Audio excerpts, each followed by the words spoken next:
नमस्कार साथियों, मैं सूरज पाल सिंह। हमारा टॉपिक चल रहा है ब्लड। ब्लड में प्लाज्मा कंप्लीट हो चुका था। अब आता है हमारा ब्लड सेल्स। क्या आता है? ब्लड सेल्स, रक्त कणिकाएं। क्या है? रक्त कणिकाएं।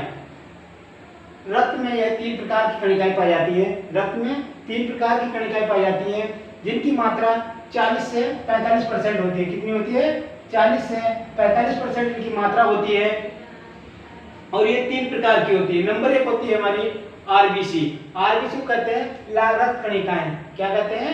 लाल रक्त कणिकाएं। नंबर 2 होती है हमारी श्वेत रक्त कणिकाएं, डब्ल्यूबीसी। और नंबर 3 होती है हमारी प्लेटलेट्स। 3 प्रकार की कणिकाएं होती हैं, आरबीसी, डब्ल्यूबीसी और प्लेटलेट्स। तो सबसे पहले लेते हैं हम आरबीसी। आरबीसी का वैज्ञानिक नाम इरेथ्रोसाइट्स है। आरबीसी का वैज्ञानिक नाम इरेथ्रोसाइट्स है।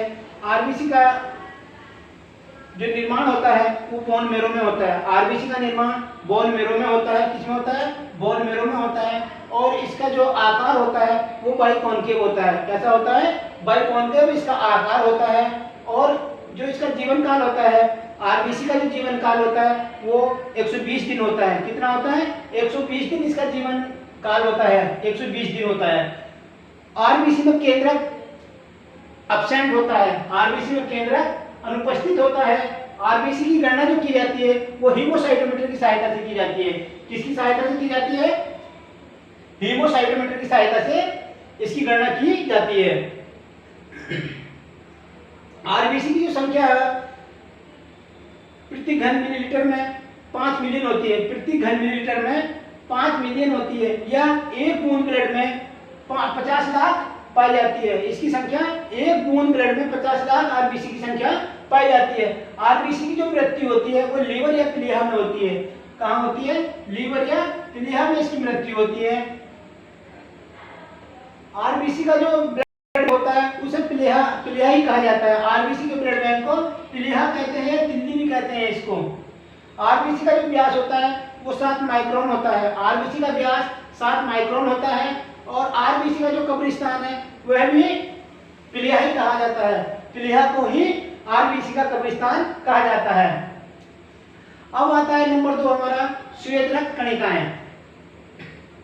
श्वेत रक्त कणिकाएं। श्वेत रक्त कणिकाओं का वैज्ञानिक नाम ल्यूकोसाइट्स है। क्या है? ल्यूकोसाइट्स। श्वेत रक्त कणिकाओं का वैज्ञानिक नाम है ल्यूकोसाइट्स। और डब्ल्यूबीसी का निर्माण जो होता है वो भी बोन मैरो में होता है। डब्ल्यूबीसी का निर्माण भी अस्थि मज्जा में होता है। डब्ल्यूबीसी का निर्माण अस्थि मज्जा में होता है और इसमें केंद्रक उपस्थित होता है और एक से अधिक केंद्रक भी पाए जाते हैं। डब्ल्यूबीसी में एक से अधिक केंद्रक भी पाए जाते हैं। डब्ल्यूबीसी का जो जीवन काल होता है वो 3 से 5 दिन होता है या 21 दिन का होता है। 3 से 5 दिन या 21 दिन होता है। डब्ल्यूबीसी की जो संख्या होती है वो 4000 से 11000 तक होती है। कितनी होती है? 4000 से 11000 तक होती है। और या 5000 से 9000 तक भी मिलती है। इसका आकार जो होता है अपरिवर्तनशील होता है। डब्ल्यूबीसी का जो आकार होता है अपरिवर्तनशील होता है। और इसका व्यास जो होता है डब्ल्यूबीसी का वो 10 माइक्रोन होता है। कितना होता है? 10 माइक्रोन इसका व्यास होता है डब्ल्यूबीसी का।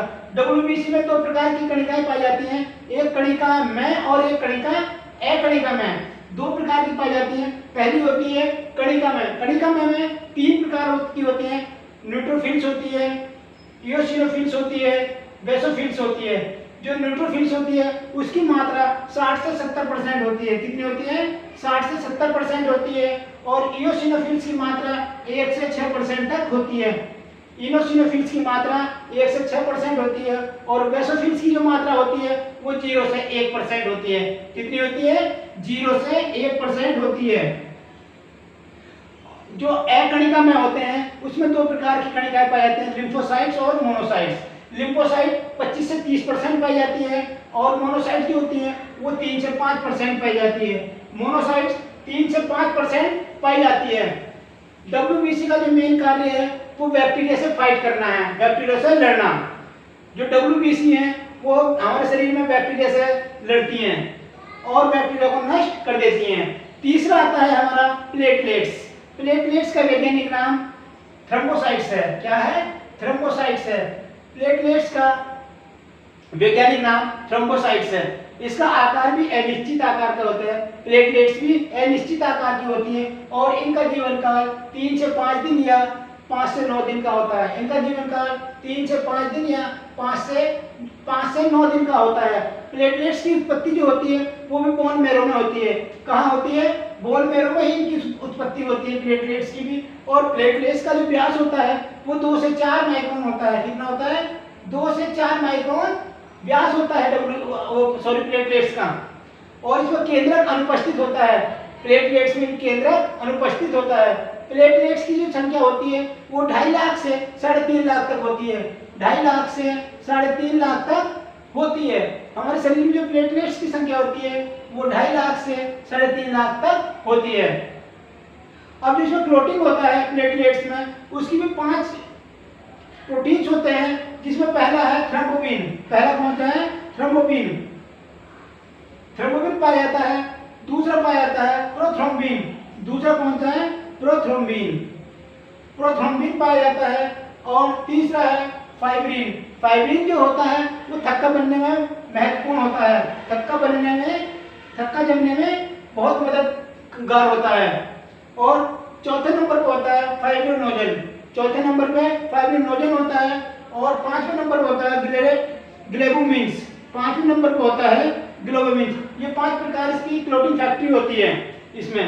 तो ये हो गया हमारा ब्लड सेल्स। इसमें जो क्वेश्चन पूछा जाता है, एक तो आरबीसी का जीवन काल बहुत पूछा जाता है और इसका वैज्ञानिक नाम आरबीसी का जीवन काल ये बहुत पूछा जाता है। और उनकी संख्या कितनी होती है? आरबीसी की संख्या, हमारे ब्लड में आरबीसी की संख्या, एक बूंद ब्लड में कितने आरबीसी होती है? 50 लाख। और डब्ल्यूबीसी में इसका वैज्ञानिक नाम और